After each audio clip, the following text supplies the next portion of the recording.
देखिए, लोकतंत्र को खत्म किया जा रहा है।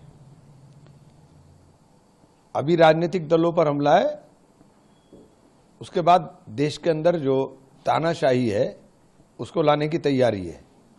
अगर आज ना जागे तो फिर ये कभी नहीं रुकने वाला है। कल बंगाल में ईवीएम जल गई, क्योंकि सवाल खड़ा हुआ था जिस गांव के अंदर 97% वोट मुस्लिम हो, 4 ही वोट नॉन मुस्लिम थे, वहां 90% वोट बीजेपी को मिल गया। ये सवाल खड़ा ही हुआ था कि 4000 ईवीएम जला दी गई। नीट का पर्चा घोटाला हुआ, पूरा शिक्षा मंत्रालय में आग लग गई। तो ये जो कुछ घट रहा है देश के अंदर, ये देश तानाशाही की तरफ जा रहा है और पूरी तरीके से देश के अंदर सारी व्यवस्थाएं पंगु करने की तैयारी है। देखिए, लोकतंत्र को खत्म किया जा रहा है।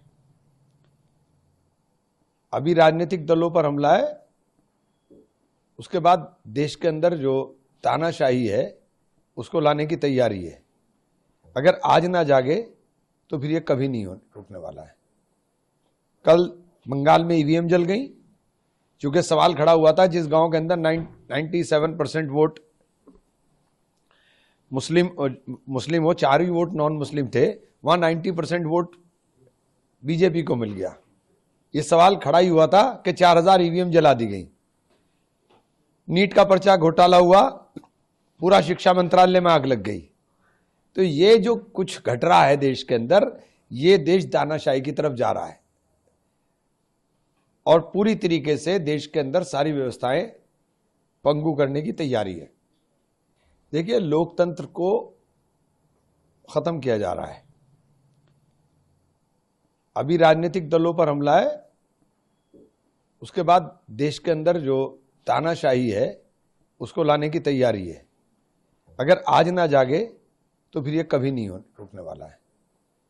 कल बंगाल में ईवीएम जल गई, क्योंकि सवाल खड़ा हुआ था जिस गांव के अंदर 97% वोट